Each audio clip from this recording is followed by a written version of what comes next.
That's not what you said. I forgot the line there, so I just kind of went with what I know. Do you want to hear a funny story about this movie?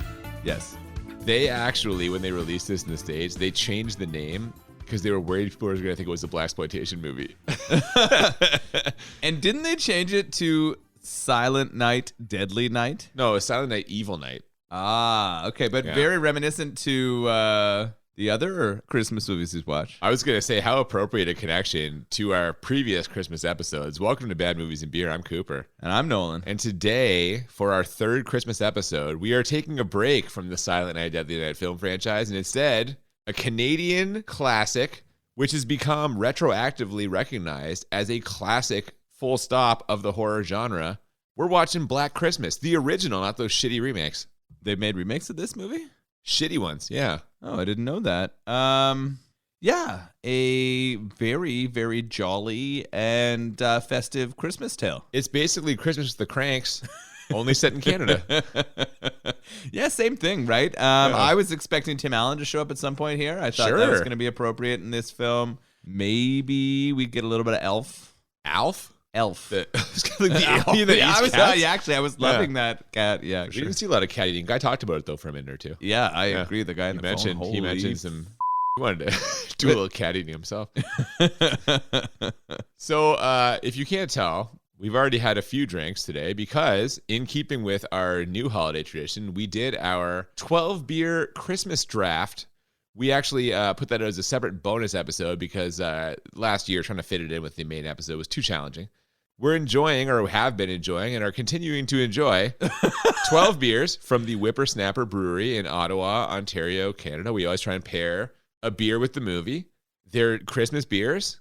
It's a Christmas movie, although not really. There's not a lot of Christmas in this besides some lights. Yeah, that's one of my biggest complaints about this movie in general is it feels like false advertising. Well, there are carolers now that I think about it. Yeah, I mean, carol singers. It happens around Christmas time, but it is not a movie that is at all about Christmas. I mean, is Silent Night, Deadly Night about Christmas, or is it about a guy killing a bunch of people? Yes, but he also dresses up as Santa to go slaughter all What of those people. What about Silent Night, Deadly Night 2? I mean, taking out the garbage is pretty much like what you do on Christmas morn. Isn't that the Boxing Day? is that what? Actually, Christmas morn? I guess that's a Boxing Day tradition, is getting rid of the garbage. They don't have Boxing Day in the U.S. Don't alienate our American listeners. Oh, I'm sorry, Americans. This is the day when we get sales. You know it as December 26th. Oh, Jesus Christ. Yeah, I mean, I think they were more Christmas adjacent than this is. Definitely. Welcome to Bad Movies and Beer. I'm Cooper. And I'm Nolan. Wait, did we already do that? Yeah, I think so, but that's okay.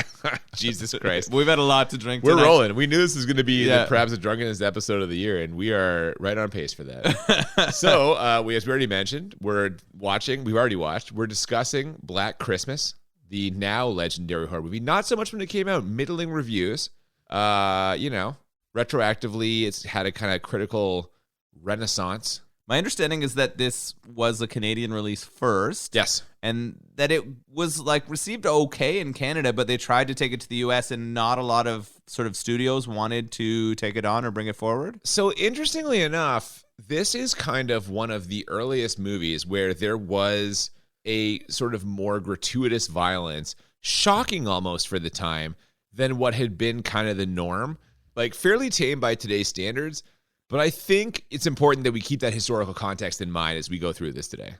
I didn't know what I was getting into while watching this, and it felt like you were taking me to film school rather than on a Christmas holiday. This is another one of these things where people could be like, why is this on your podcast? It's not a bad movie. But every so often we do that. We watch a movie that is for one reason or another, was perceived as bad, and we look at it retroactively and say well, why was this considered bad? And this is very much, I think, a movie like that, not to spoil our ratings. That will, of course, come later. But before all of that, let's talk about the beer we are drinking today. Now, I mentioned the Whiprsnapr Brewing 12 beers of, it's not called 12, but what's it called? 12 beers of 12 Christmas beers. It's their unfiltered Christmas gift package. So you're supposed to unwrap them and drink them one beer at a time as you approach Christmas. We unwrapped all 12 and drafted them, and you can hear it in a bonus episode. It's very short. It won't take much of your day. We talked about this already. Yeah, I'm repeating it. I'm repeating it for emphasis. All right, good. But yeah, that's not the only beer. That wasn't enough for you. So you Hey, decided you brought me this beer. You decided we need to drink another one. So we've covered the Christmas side of Black Christmas, and now we need to get to the black side. And so we're going to be drinking the Black Dog. Yeah, that's right. It's Blackout Christmas here on the BMB podcast. Yeah, we are going to be too drunk to function before the end of this episode. So we're drinking Black Lager from Cured Craft Brewing Co. Thank Christ, it's a lager. Yeah, so this is a lot of the beers in this 12 beer pack were heavy stouts and IPAs. Yeah, we've been drinking 6 to 9% beers throughout the course of this movie. So this is going to bring us back down to earth. But I'm excited to drink this. Cured Craft Brewing is a really cool small craft brewery. They are in Leamington, Ontario, just outside of Point Pelee National Park. So it's kind of the most southern point in continental Canada.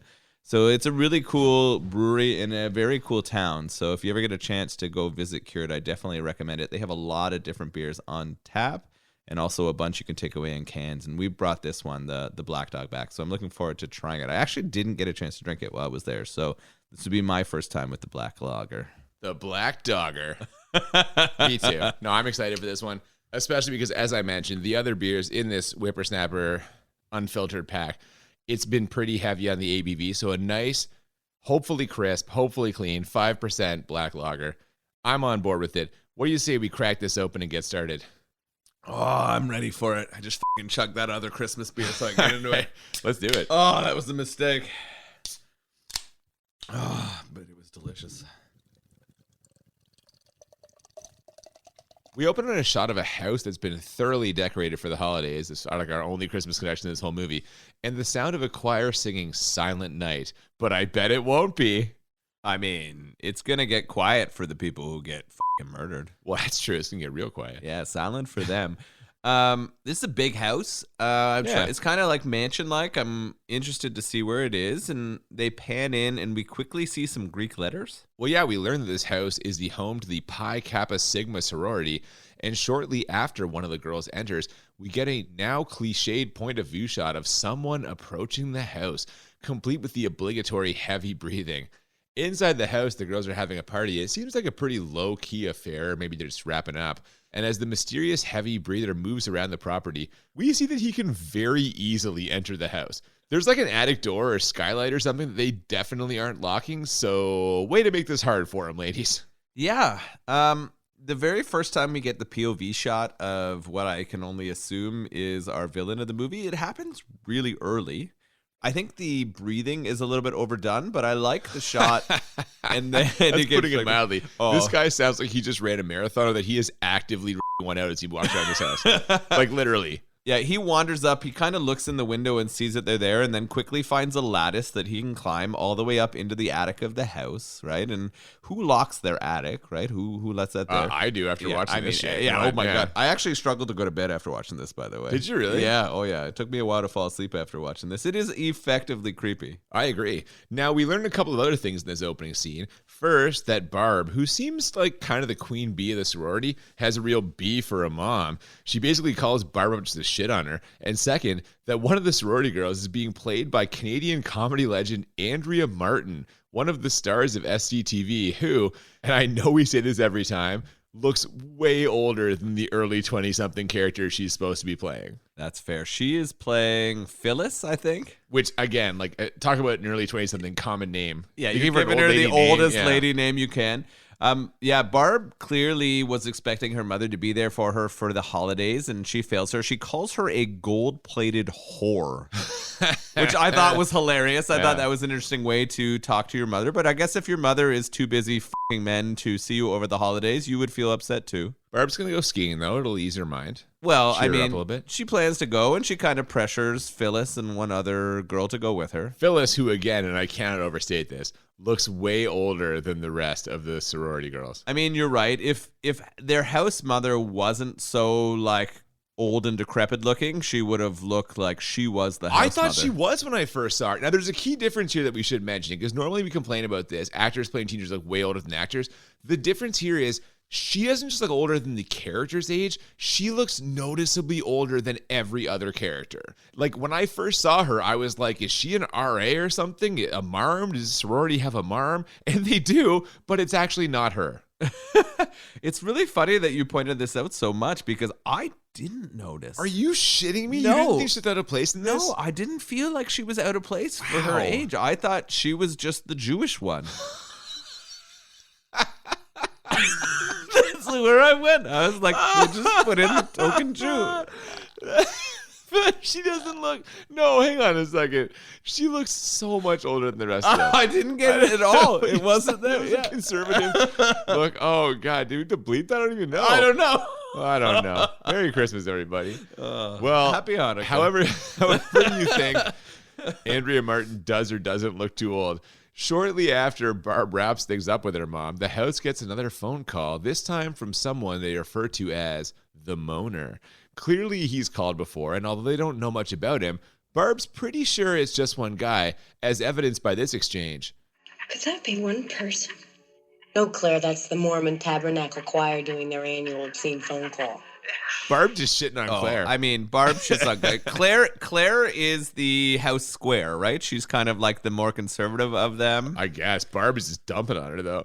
I mean, Barb dumps on everybody in this movie. She's dealing with some family drama, and she takes it out on everybody. Yeah, definitely. Now, by the end of the call, the Moaner has gone from weird choking and fapping sounds to straight up dirty talk, calling them all c***s and threatening to lick their p***s. Threatening? This phone call ends after Barb gets on the line and tells him to f*** off. He tells her he's going to kill her and then hangs up. We get another fantastic Claire-Barb exchange here, as Claire correctly suggests that Barb shouldn't provoke this guy, pointing out that a local town girl got raped a couple of weeks ago. Barb's got a retort for this one, too. She says, Darling, you can't rape a townie. ooh, that's catty. Oh, it's incredibly catty. This Barb character great. is off the wall in her attitude for sure. Yeah. She does not care at all about this guy who was threatening to both eat out and then murder her. The phone call is creepy, and we get the sense that this isn't the first time, obviously. No, he that he's says, called, yeah, right? they refer to it's Moaner again, essentially, is the subtext. But there hasn't been any, like, murders or problems before this. Well, unless you count that town girl. Is it the same person? We don't really know. But can I just point out here, Claire is right about everything. Oh, yeah, that we Yeah. should not provoke him, Yeah. that we should probably not be so perverse, and that we should, be nicer to our boyfriends and our dads. She's right, but that won't stop her from being the killer's first victim, which is so unfair. Yeah. Isn't it? Well, poor Claire. Is this a message they're sending us? Like, why be so, like, pious and chaste? If you're Live just life gonna to eat the it first? fullest? Yeah, Yeah. I'm wondering. Right? There may not be a tomorrow. Yeah. Yeah. I think that's what they're telling us here. God damn.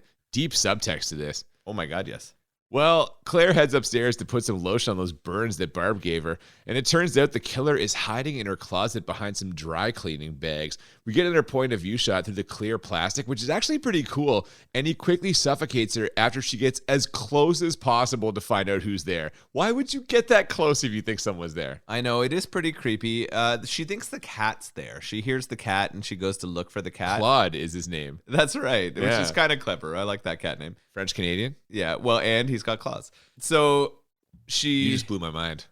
you weren't ready for that. I wasn't ready for that. I spit my beer out.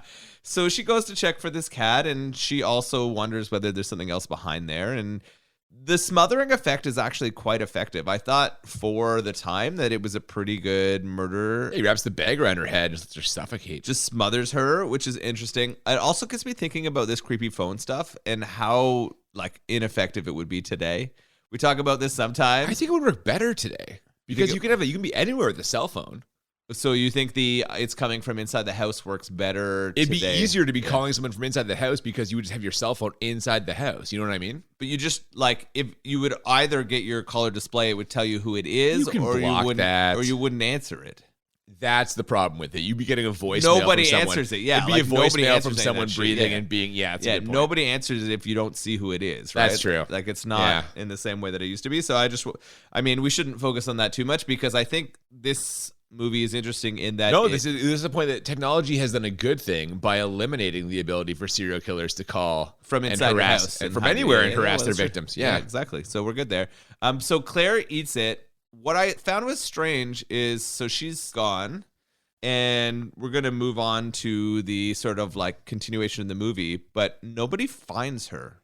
Yeah, I had a weird thing with that too. Like, it becomes almost a joke in a sense because even, spoiler alert, even by the end of the movie, they haven't found her. I was very confused about what room she was in at different times. It took me a while to kind of get the physical layout of the house. Also, you would think that one of the 20 other people in the house might have heard her getting murdered. You know what I mean? And she gets suffocated, so maybe she couldn't scream, or it's hard to hear that. Well, and they're also getting a visit from the actual marm. I think it's called a house mother, Mrs. Mack. What'd you think of this old broad? Oh my God. Did you like her? No. No? What a fucking disastrous character.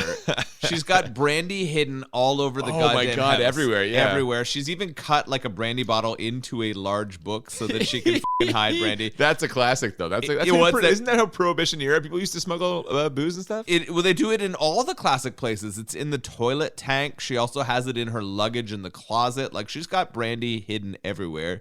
She's constantly chugging it. The girls have given her just the most ugly outfit you could possibly imagine, and she puts it on for them and then shits all over it as she's trying to brush her teeth with brandy. Yeah, well, they're trolling her by giving it to her, and I think she knows that on some level, but like, because she eye rolls them, but they're all like, put it on. They're just like trying to with her. So. Yeah, I mean, I guess that's everyone's a bitch is what it comes down to. That's the kind of relationship you'd have in a sorority house, I guess. Yeah, I think so. We get another phone call after this. This is one of the non-murder variety. It's for the house looker, Jess. Her boyfriend, Peter, is calling to say goodnight or something. I wasn't totally clear what he's doing, but they seem to kind of be going through a rough patch. When the call ends, she goes to check on Claire or maybe ask for advice about her relationship problems. She knocks but doesn't go in, which is too bad because we could have gotten a nice little scream here. What do we end up seeing that Jess doesn't? Oh, we end up seeing the smothered body of Claire, right? That first girl. And the bag still wrapped around her head. And it's pretty good. She somehow ends up in a rocking chair. I guess he just posed her in a rocking chair. This guy's kind of doing some weird like cosplay something from his childhood. Yeah, they don't really tell us throughout this movie. He's definitely going through or reliving events with a female person in his life. Maybe a sister, maybe a cousin or a friend or a mother. But he drags Claire's body out of the bedroom in which he smothered her into the attic and positions her on a chair. And we kind of get some rocking there. We think that some others might discover her, but not yet. Well, that's the part I didn't really catch because is Jess knocking on the attic door or Claire's door? Because she knocks on this door and then it cuts to the thing of Claire's body. So you think it's in that room. Yeah. No, it was definitely Claire's door. Okay, but Claire is in the attic. Yes, exactly. That's a weird cut. That kind of was disorienting in a way. And they didn't do it in a clear way. Like that was one of my complaints about this was the transition to the body being out of that room and into the attic was not shown or explained in a coherent way. They also pose her in that chair in front of the window that's very visible from the outside of the house. Okay, except it's like a 3rd-story window. It's the attic of a 3-story house. If you are on the ground and you look up, you're not going to see in the room. You're going to have the angle where you kind of see the window but not what's behind it. You would have to basically be across from it in a similar height, similar story of a house.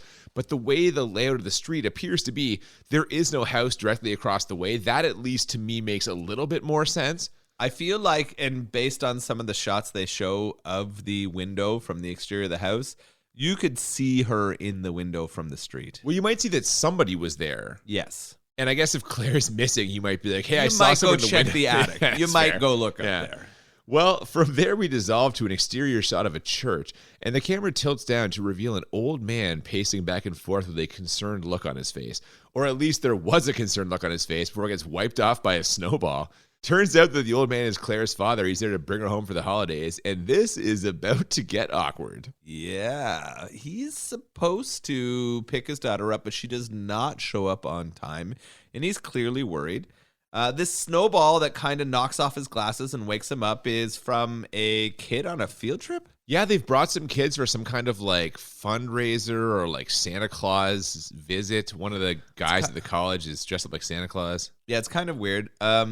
A member of the college, a dude comes over and apologizes. He knows Claire. He is from the sort of the brother fraternity. Brother fraternity, yeah, exactly. So he says or points out where the sorority house is, and so Claire's father's going to go over there and sort of see where his daughter has ended up. Yeah, and this is the point where I figured out that she was not in her room because that's where they go and look for her, and they find her bags all packed, ready to go home.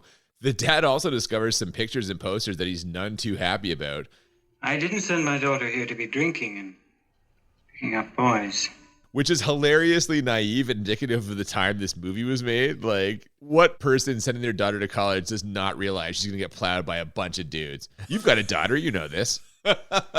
Well, I haven't come to terms with that yet. Well, you better come to terms with it fast, because when she goes, that's going to happen. I'm fully for female empowerment. As long as she makes choices with people who respect her, she can enjoy that. No, it is funny, right? And it is very much of the times. The interactions between the house marm and this father are pretty funny, but they take way too long. I think they spend too much time on this because she is clearly a drunken mess, and he's just like, "What the f is wrong with you? Why is my daughter here?" He's a square. This is where Claire gets it from, I guess. Oh yeah, clearly they're showing you that Claire follows the rules because Dad is that way too. Yeah, now this is where, like I said, I pieced together that the body is in the attic. We do see it in the window on the rocking chair there. And what we get next is the most unrealistic scene in the whole movie. Jess tells Peter that she's pregnant. I guess that explains some of her emotions around that phone call earlier. And his response is, "That's great." He even tries to talk her out of having an abortion. And I'm like, what 20-year-old dude would be like, you know what? I really insist that you have this baby. I mean, this is also a big indicator of the time, right? This is sort of what would have happened at the time that this was going on. You wouldn't have had a lot of dudes been like, end it and let's keep moving on and plowing. But if the lady comes to you and is like, "I want to abort this baby," you're going to be like, no, hang on. I insist that we ruin both of our lives. I think at the time, yes. I think that was, I think abortion disagree. was not like looked upon in a as acceptable way. I agree with you, but I think for that reason that 9 times out of 10, the woman would not want to do that because she would feel the pressure. And if you are that guy and she comes and says, "I want to do this," the guy would be like, "I hit the fucking jackpot, guys. You won't believe it." I feel like you're projecting. Come on, man. That's not true. I'm sorry, but listen, I could have a bunch of kids out there. Well, I know, and you'd rather not. No, that's correct. I don't know why I had to. Well, in spite of all this, she still agrees to go to his piano recital. I think it's got a big piano recital or something. Can we talk about the timing of her launching this on him? Are you going to blame her for this? How can you do this to me, Jess? I have my big recital. Now who's being misogynistic?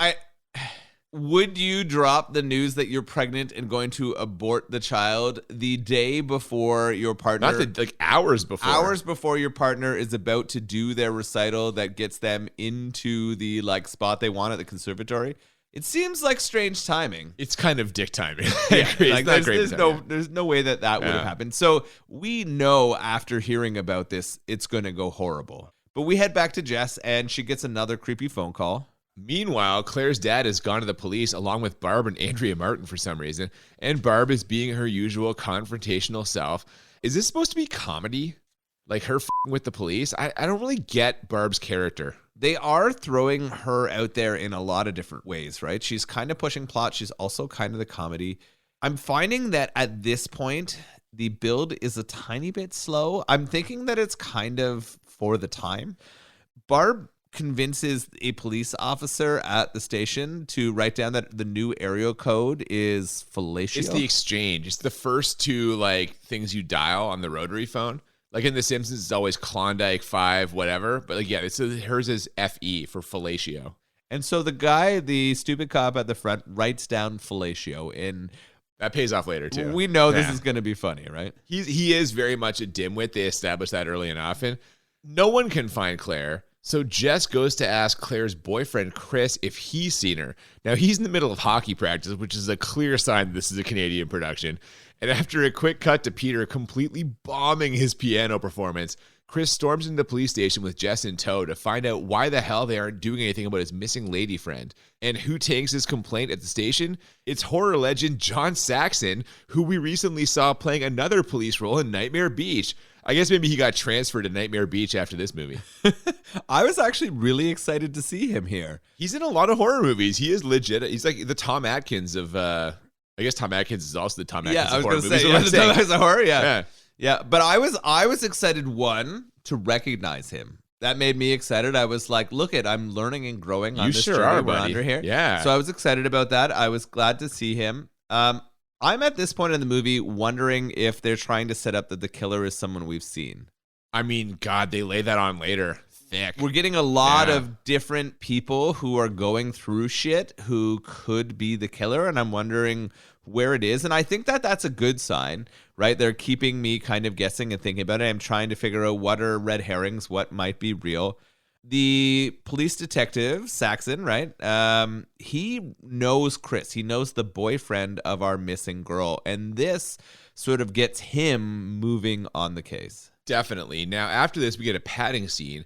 It's a dinner at the sorority house. Claire's dad is hanging around and clearly distraught, but that doesn't stop a very drunk Barb from sharing some incredible facts about animal sexuality. This is very informative and educational. But then the curtain gets pulled back and we see that Barb is clearly acting out because she feels guilty that Claire's disappearance is her fault. And I've got bad news for her. She's definitely not going to feel less guilty when they find Claire's body. If they find Claire's body. Which they don't, which is insane. Yeah, I don't But understand, I'm like, yeah. Barb is in for a fucking tough go of it here, and she never really gets that. No, it's interesting, right? We're starting to get this message of almost like good parent versus bad parent. Claire was clearly the good child, and she has a dad who's kind of like strict and old school. Yeah, for what fucking good it did her. Well, it didn't, but Barb is clearly a disaster, and that's because her mother is a slut. But it also doesn't work out good for her, so... No, so it I doesn't mean, matter? you know, I don't know. yeah. It's true. It just feels like now they're trying to send a be a good parent message. I mean, it seems like Barb... Is Barb's guilt caused by Claire's father being there? That's a good question. Possibly, right? She sees this guy who's there. He clearly is upset. He's worried about his daughter. Maybe she is missing that from her own life. So because of that, it intensifies her guilt. Very possible. I think possibly, yeah. Good reading, sure. Noel. Oh, Good thank reading you. of the... I mean, Yeah. I knew when you gave me this movie, about 7 minutes in, this was the test. You think so? Yeah. Oh, yeah. Yeah. Absolutely. All right. Well, after another quick Peter scene, he very dramatically smashes his piano. Although it almost certainly can't be his piano, right? Like, I feel like he might owe the college some money after that. Oh, yeah. No, he has just smashed the shit out of the conservatory's grand piano. He owes them like $3,000, right? Like, at Oh least. my God, at Yeah. least like a nice grand piano that you would test on is probably in the tens of thousands of dollars. Well, he f***ed that up. Jess and Chris grab Andrea Martin from the sorority house because John Saxon has organized a volunteer search for Claire's body. That only leaves Barb and Mrs. Mack in the house, and after a quick shot letting us know that the killer is once again outside the house, somebody finally finds Claire's body. It's Mrs. Mack. She goes looking around after hearing her cat purr and calling his name 50 f***ing times. Claude? Claude? Claude? Dude, like she goes to even a million. Get to it. I was like, by the end, I was like, just kill her already, please. Yeah, it was dragged on a little bit too long. Her character was super annoying, and I wasn't upset to see her take it. There's kind of a cool camera angle where she's climbing up the stairs into this creepy attic, and she sees the body and then turns around to see the killer holding a hook, and he releases that hook, and it snags right into her. Can we talk about this giant hook? Is there some kind of heavy-duty pulley system in the attic? What is this and why? Well, I think it's right over the attic entrance because if you wanted to lift heavy things into your attic and you only have a ladder, it would be hard to carry. So they use the hook to lower it down to the main floor and carry up all the things that have been stored there. Well, bad news for Mrs. Mack, because like you said, she eats that fucking hook right in the head. She's hung on that for the remainder of this film. Yeah, they also don't find her body. It's Which just her is- and Claire up the attic hanging out. We're going to talk about it later, but the most baffling thing to me is that despite finding that all these murders have happened in this house, nobody searches the goddamn attic. I know, it's infuriating.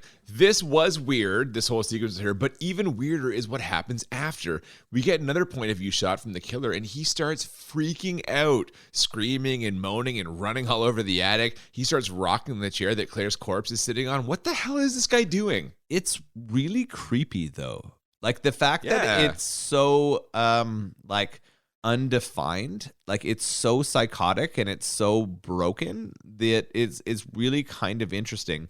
You see Claire smothered, but also holding like a burned doll as he kind of like rocks the chair for her in the doll. He feels regret for these actions, yet he can't help himself from doing it, it seems. It's a really, really interesting character that they've created as a murderer. It's hard, I think, for lots of people because they're not clarifying who he is. Well, I was or going what to it is, say, right? you say he's a character. We know nothing about him. But I think that adds a level of sort of fear or cynicism behind it that you wouldn't have if they were showing and or like describing who it was. See, I kind of went the other way, and I'm very curious now to see how our ratings go. I think we might be like far apart in this one, but I guess we're going to see. We've got bad times at the volunteer search. Somebody finds a body and starts screaming, but of course, we know it isn't Claire. I guess it's some local missing girl that was mentioned earlier. So Jess goes back to the sorority house where she immediately gets another phone call from the killer. As always, his message is garbled nonsense, but at one point he appears to say the phrases, "Please stop, I know what you did to me," and he also screams various things about someone named Billy. She quickly calls the police, but as it's ringing, we see a shadow followed by footsteps coming down the stairs behind her. Don't worry, though, it's just Peter. I guess he got tired of waiting for her and decided to take a nap.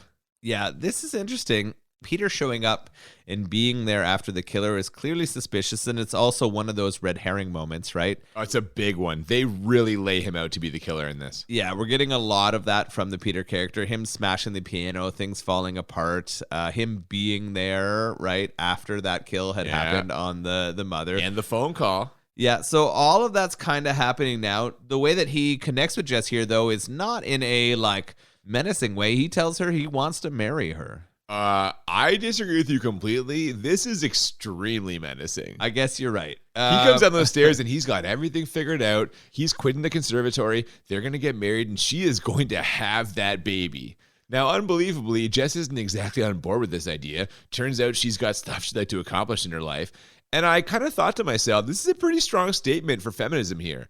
But predictably, he does not take that well. No, she ends up having to kick him out of the house, I believe, because he is not doing a good job of taking no for an answer here. Yeah, that's putting him fucking mildly. Yeah, he needed to go. Her body, her choice. We don't have to get political on this podcast. I apologize, everyone, for Noel just shamelessly flaunting his political views. I don't apologize at all for saying that statement. Oh, my God. I apologize again for Nolan apologizing. So we transition from there to the police station. Yeah, we get a brief moment of levity here as John Saxon tries to call the sorority house and sees Fellatio 20880 as the phone number. He asks the dim-witted sergeant about it, which leads to this fun back and forth. What's this? Well, that's the number at the sorority house. Fellatio? Yeah, it's a new exchange. F.E. New exchange? Yeah, Felicia. One of the girls that was in this afternoon gave it to me. She gave it to you? Yeah. Wordplay. That's right. Yeah. So we go from the like discussion of abortion straight into jokes about fellatio. Sunrise, sunset. Yeah, there or we I go. guess sunset, sunrise. Yeah. So it's interesting. If it had been fellatio between Jess and Peter, we wouldn't be in this situation. Absolutely. But it's not. So we got a problem. You could have just would have avoided all of this. Yeah, exactly. That or anal. I mean, yeah, you can't get pregnant from your ass. You sure can't. I hope you're listening. The policy you live by? That's the policy you live by, yeah. John Saxon decides to swing by the sorority house to take a look around. He gets there just in time to see Peter storming out after his argument with Jess, and the plan is they're going to tap the phone lines. They've also got a man stationed outside, but I'm guessing that guy isn't great at his job as he doesn't notice Peter kind of, but not really hiding behind a tree. Dude is clearly visible. He's out in the snow without a coat, just staring at the house. He's suspicious as Come on, guys. Yeah, the police work in this is not great. Saxon seems to be the only competent police officer in the entire force. Yeah, it's pretty rough. When he goes, he brings a second character with him. I don't know, is his name Graham or something? He's a phone technician. Yes, this guy. Actually, I really enjoyed him being in this because it gives us a great insight into the way that the police used to have to tap phones based on the technology of like 1974.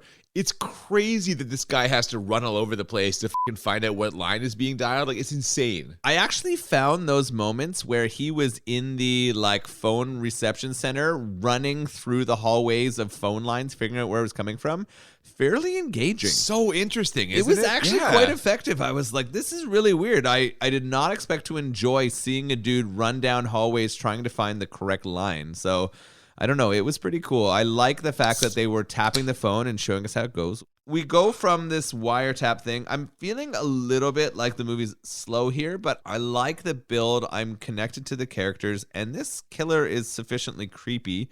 The only thing I'm lacking at this point is Christmas connection. Yeah, there's not a lot of that. And you mentioned the slow pace. We do play the waiting game now. Jess waiting by the house phone. John Saxon waiting by the phone at the station where the call is going to go. And right on cue, we see the killer climbing down the ladder from the attic. Jess hears what sounds like screaming coming from Barb's room, but it turns out she's just got asthma and a bad dream she had triggered it. And what happened in that bad dream, you ask? A strange man came into her room to attack her. Wait a minute. Yeah, clearly he'd been in there. She woke up just before he could do the act, and he escaped somehow. Yeah, I think that was the fucking guy. What do you mean? I think it really happened. I don't think it was a dream. Oh, absolutely. God damn it. It was clearly the killer was in there, and she woke up just before he could murder her. And then she went back to sleep again, like right away. Yeah, which is so fucking bullshit, right? Like, was Jess the one who gave her the puffer? Yes, Jess gives it to her. Yeah, so Jess kind of saves her with the puffer, only so that she can be brutally murdered shortly. Well, I was going to say, speaking of bullshit, Jess, who should definitely be on high alert at this point, gets distracted by some adorable Christmas carolers, which allows the killer to enter Barb's room again and murder her with the unicorn statue. The caller also says something that sounds awfully familiar. He uses the phrase, like getting a wart removed, which is exactly how Peter described Jess's attitude towards aborting their unborn child. But it couldn't be him, could it?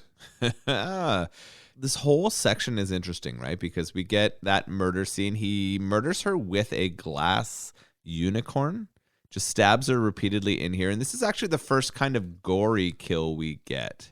I felt like the other two were kind of subtle comparatively. Yeah, there's some blood in this one for sure. And he's going up and down with the unicorn statue. Yeah, we get a bit of a gore kill. The carolers are interesting, and we get some shots of Jess, what almost looks like she's thinking about children in a positive way. Well, she sees these lovely, innocent carolers before they get called off because they found a dead body in the woods.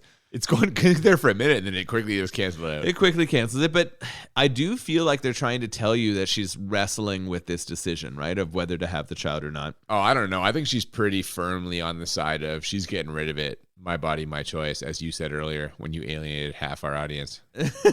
So Barb's dead. The killer is murdered her while the children are singing carols. Jess is kind of curious about what she's going to do.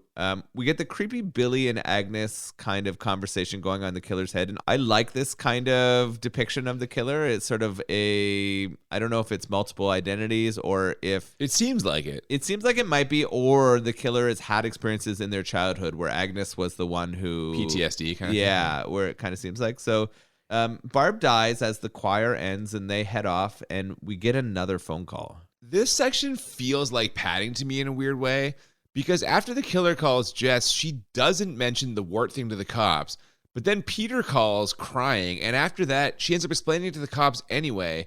So why not just cut out the whole part with the emotional Peter call? You know what I mean? Like, I get it. These are supposed to be fake outs because if the killer's in the house and Peter is calling, he can't possibly be the killer because he can't possibly be in the house, except they give him an out anyway when John Saxon points out that Peter was in the house the last time the killer called. That's right. It couldn't be Peter. Phil, it couldn't be Peter. He was here.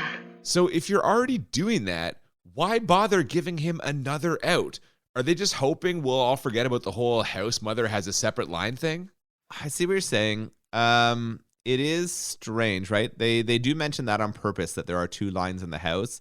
They are really setting up the payoff that the caller is inside the house. Which, again, it's so cliche now, but at the time it was not, and that's important to remember. And I was kind of feeling that way. I was wondering here if this was going to be the first time that this kind of idea happens, and I think it was.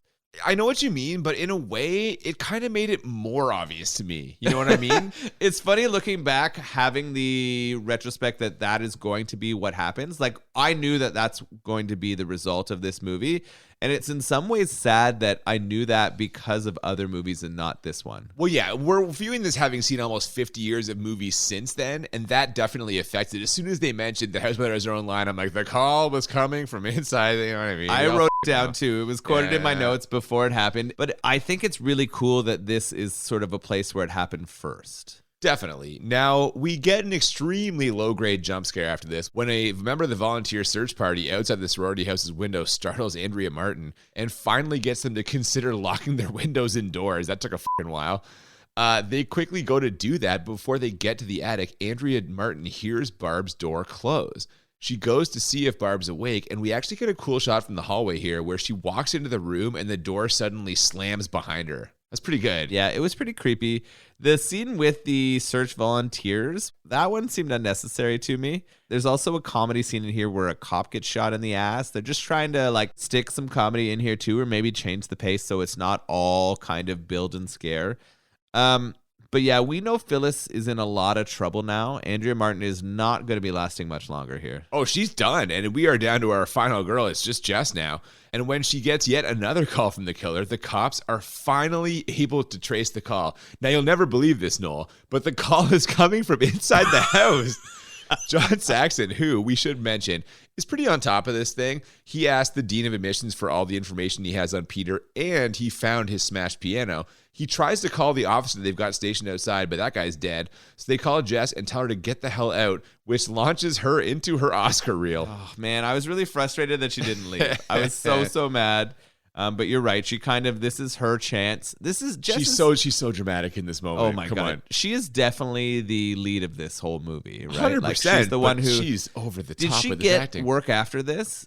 So funnily enough, she's probably best known for, before this, she played Juliet in a British production of Romeo and Juliet that was like a pretty major deal. Okay. When she was like 18, like a legit teenager. And then after that, like the fame was so much that she kind of pulled back for a couple of years. And this is one of her kind of first things, I think, after coming back into the movie business. All right. But like nothing she did was ever as big as that Juliet role. That's fair. So she is still in the house. She knows she needs to leave. She knows that the killer's in there. But she heads to the fireplace to grab the fire poker. She's got a weapon, and she's going to go check on her friends. Yes, absolutely. Going against the police's orders, she grabs that fire poker and heads upstairs to try to save Andrea Martin and Barb. Obviously, they're dead, which she figures out the second that she opens Barb's door and sees their corpses wrapped around each other. So now she makes a run for it, but the killer chases her into the cellar. He gets hands on her for a minute there, and I'm not totally sure how she got away. It's kind of unclear. I don't know if she like hits him or like sneaks out of there or goes through a place where he can't get to. It also seems like the killer at this point is a little unsure about killing her. I feel like he is having an internal struggle, and for some reason Jess is the Agnes character that he also kind of connects with. She's the one that he's kind of talking to and trying to prevent it. So that's the only kind of thing that I can see happening here. I mean, he mentions some stuff about babies too in some of his phone calls, and so maybe the fact that he's overheard her, this whole abortion scenario, is like he's somehow attached to her for that. Yeah, we don't know. This is the problem, is we don't know. But either way, she's in the cellar, clinging to the fireplace poker, when someone comes to the window calling her name. It's Peter, but despite being sure that he wasn't the killer a few minutes ago, she isn't excited to see him. He breaks a window and enters the cellar, so now it's decision time for Jess. He's acting real normal as he gets closer and closer to her, but we don't see how this turns out until after the cops finally arrive. John Saxon, hearing screams coming from the house, breaks down the front door and rushes to the basement where he finds Peter dead and Jess alive, though not very talkative. Yeah, this whole section happens kind of fast and is fairly confusing, to be honest. I thought the scenes of the shadow outside of the windows before we figure out it's Peter was actually quite good. When they pan to the cops and they see like Peter dead or bloodied on top of her, I just assumed they were both killed. That was sort of what I thought until we transitioned to the next day and see her in hospital. Well, she also opens her eyes in that moment. She does look dead, That's but true, then they yeah. kind of call her name and she like, whatever. Yeah. Well, she's not in the hospital. She's in the house. Oh, that's right. I thought they should have taken her to the hospital and I was confused. Well, of course they should have. They just move her up to her bed? Yeah. Now, I actually love so many things about this scene where the doctor has Jess in bed. Claire's boyfriend, Chris, mentions how he couldn't imagine Jess killing anyone, especially not Peter. They also insert some generic audio of reporters who are there to get the story, but we never see them on screen, so they definitely save money on extras, which is a smart move if you're a low-budget production. It's true. But best of all is the tracking shot they use at the end of this. It takes us past Barb and Claire's bedrooms, down the hallway, and up towards the attic, where we hear many creaking sounds, followed by gentle humming, and as we cut inside the attic, the unmistakable voice of the killer. So he's still alive, and you know what that means? Black Christmas 2, Blacker Christmas. Oh, I think there's some parts about this movie that I have questions about, but I think the fact that the police never investigated the attic, it's the hardest thing about this to deal with. I can't move past it. Yeah, me neither. There's no way that neither of those bodies would have been like left there and not recovered, and that the killer could be in there. Are they insinuating that the killer is still going to get Jess? Or when this movie actually ends, the last thing we hear is the sound of the house phone ringing repeatedly as the credits roll over another exterior shot of the house with a single policeman on the porch there to like patrol, which is actually a fantastic way to end things because we don't know. The phone just rings and rings and rings over the credits, and we have to assume he's calling her and that she's like fucking not mobile, so he's probably going to be able to go down there and just like, he could kill her. But I don't know that he wants to. Like, he could have already, right? Like, are they saying now that we have a Bonnie and Clyde situation? Is Jess f***ed after this experience and she's going to be his new Agnes? Or is he going to go finish off the job and take her out too? I don't know. They do leave it ambiguous, and that's actually a really cool ending. It's so weird in a way, almost like haunting, just hearing that fucking phone ring. I actually really like the credits. Yeah. I thought it was really, really well done. This, I think, is one of the first times, or I mean, maybe not one of the first times, but I think it was a major time that a film left something so open and unsettled. Also, I think it's one of the first times where the killer wasn't shown in a very specific way. And I think that had a negative impact on the success of this movie at the time, but has a positive impact on the impression it left on filmmakers later. See, it definitely had a negative impact on my enjoyment of the movie, and we'll get to that in just a second as we transition to our ratings. I really think that so much of what you've just said, though, lands because this is another one of those kind of like, does it deserve to be on our podcast movies? If somebody was mad at us for putting this on here, I would totally understand why they felt that way. Because there is so much history to this, there are so many things that you can point to and say, like, this was influenced by Black Christmas. It really kind of shows the value that this movie has, which maybe is a sign that it doesn't deserve to be on our podcast. But again, really middling reviews when it came out. Yeah, I think that's a good point. This is probably one of those movies that didn't have a broad sort of public acceptance, but people in the film community or people who liked horror movies were probably like, holy shit, they did some awesome stuff here. Yeah, some stuff you never thought about doing before, for sure. And again, like that is important to keep that context in mind as we move into our ratings. The way we always do this, rate the movie on a scale of 1 to 10. We do it 2 times, 1 to 10 for how bad it is, 1 to 10 for how enjoyable. And the goal is to find movies that are 10 or 10 on both scales, or what we call a Crit 20. And for me, I don't have this anywhere close to a 10 for how bad this is. I only have this as a 6. When it came out, not great reviews. It's gone through a critical reappraisal, and I think that's because you can see all the movies that clearly drew on this for inspiration. Having said that, it is a double-edged sword, though, because the fact that so many movies have come along since then and ripped it off is what makes a lot of the parts that seem bad or like obvious or cliched sort of seem that way. There are some parts that I definitely think are bad choices. Like, I love Andrea Martin, but whoever cast her in this was not thinking straight. Some of the characters are unnecessarily weird. Mrs. Mack, Claire's dad. There were these strange insertions of comedy that weren't funny or just kind of seemed out of place. How about this? Of all the incompetent police characters that we've seen in the movies that we've watched, and there's been a lot of them, you don't sweep the house after you allegedly catch the killer. Like, I get that you think he's dead, but just for the sake of collecting evidence, maybe finding the other bodies that are still up in the attic, and then just leave her alone in the bedroom. Terrible job, guys. Truly awful. I cannot believe that police would operate that way, even in the early to mid 70s. So that's a ding for me. I have it as a 6 out of 10 for how bad this is. It's bad. It's not super bad. It's not so bad that it's close to a 10, but I do think that there's enough here that is kind of just not fleshed out in a way that I'm going to give it a 6. How do you feel about it? That's fair. It's funny. I had no expectations going in, right? And so many of the movies we watch are so bad that they are funny, and this is not one of those movies. It felt like a bit of a test here watching it. I was like, Cooper has sent me on assignment here, and I have to figure this out. Yeah. So the things that were bad for me was I did find it a bit slow. I felt the build took quite a long time. I thought that some of the effects were not great, but I also tried to not take that into account too much because of the era. The cops being so incompetent, I found frustrating. Yeah, it's a real problem. I also felt that the lack of connection to Christmas made the title annoying. That feels more like enjoyability to me. I guess maybe too, but that to me is something that's annoying. But I didn't find it terribly bad. I found that it was effective at setting a mood, at making me anxious, at caring about what happened to the characters, and then also like freaking me out as those phone calls happened and them responding in that way. It was interesting that they did the stereotypical horror movie thing in terms of like not fleeing from those dangers or going towards them. But I wondered. Sorry, I didn't mean to cut you off, but at least with Jess, you understand why, because she's going because her friends are up there. Like Andrea Martin's there, Barbara's up there, and so she doesn't want to leave and be selfish. She wants to go help them. That makes sense to me. Yeah, no, it's true. I know what you mean. But I actually only had it as a 5 bad. That's fair, I think. I did not think it was a tremendously bad movie compared to.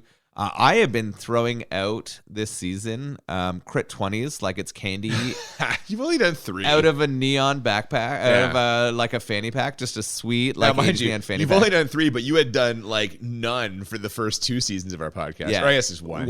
Yeah, it'd been a while, so I've thrown quite a bit of out there. This one is not even close for me in terms of where this movie lands. I've been pretty generous with my 10 bads, and this one did not feel like a tremendously bad movie to me. I thought it was a 5, and I think I'm giving it some credit for, I think, paving the way. I did watch 100%. some of the extras on the DVD, to be honest, nice. and I think they helped give me a bit of perspective too. You went deep on this. You were on assignment. I did. Wow. Well, yeah, I was like, one, I was a little freaked out after watching the movie. I wasn't ready for bed yet, so I needed some more information. So I started watching some of the extra features. Yeah. In terms of enjoyability, I thought that the music was really strong, the sound, the mood that was set. I thought that the camera and the breathing of the creepy character was quite good, despite the breathing being extra, right? Like I think a lot of that character's kind of over the top. Yeah. Yeah. I liked that you never saw the killer. I liked that they kept it a secret, and I also liked that there was a lack of resolution,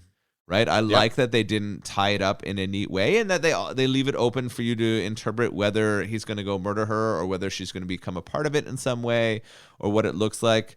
Of course, it was enraging that they didn't find him or those other bodies. Like, that was absolutely ridiculous to me, and it made me angry.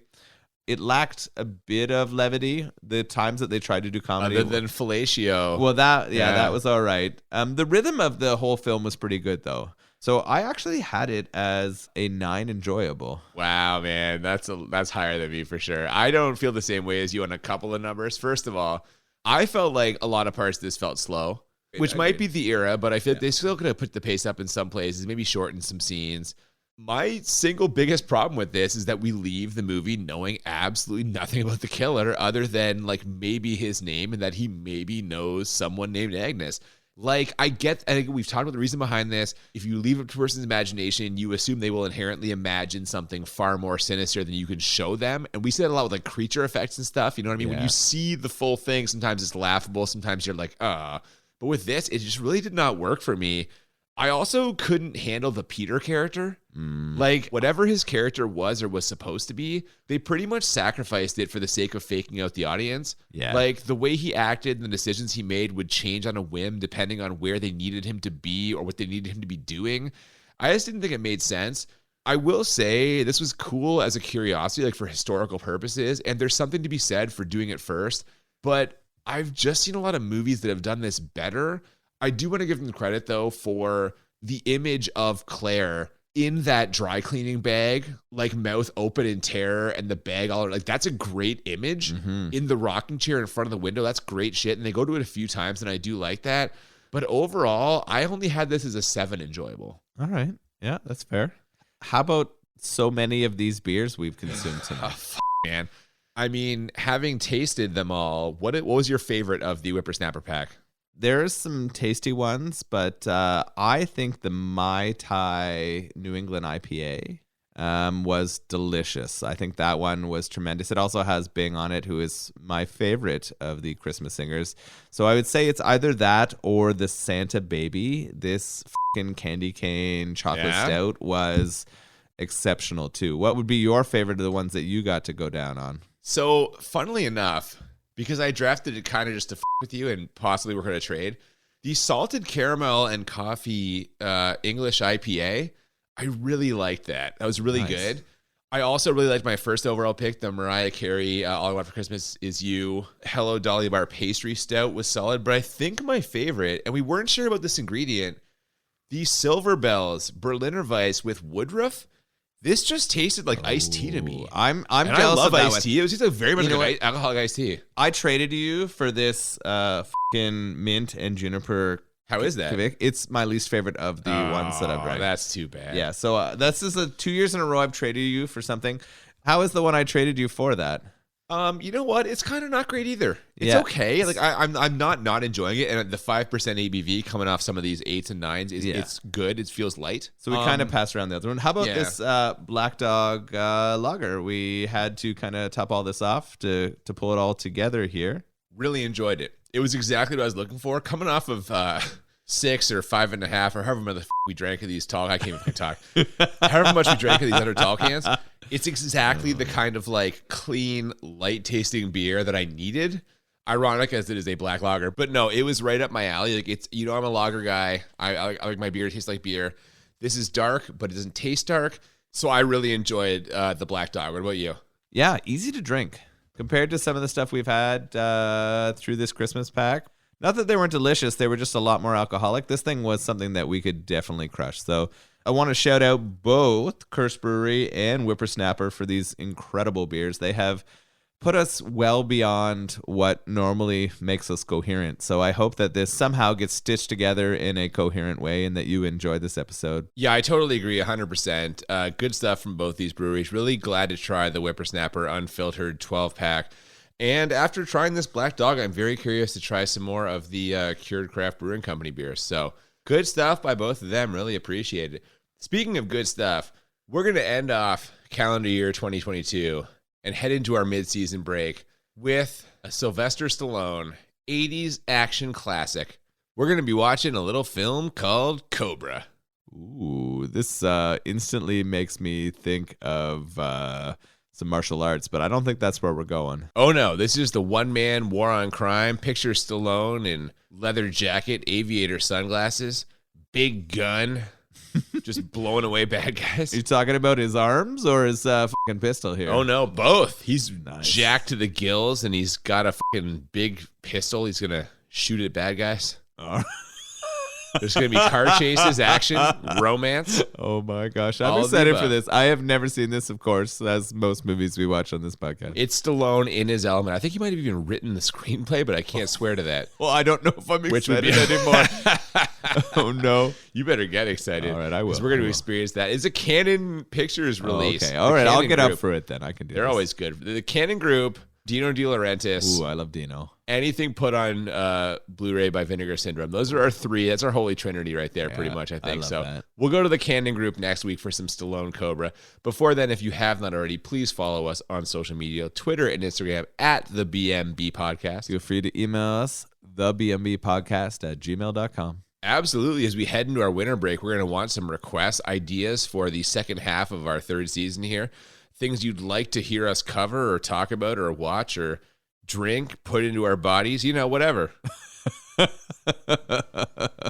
Well, that opens the door to a lot of suggestions. We'll open the door to your suggestions. Thank you so much for listening. We hope you'll join us next week for Cobra. Until then, I'm Cooper. And I'm Nolan. And we'll see you next time on Bad Movies and Beer. Keep it ringing. If this movie doesn't make your skin crawl, it's on too tight.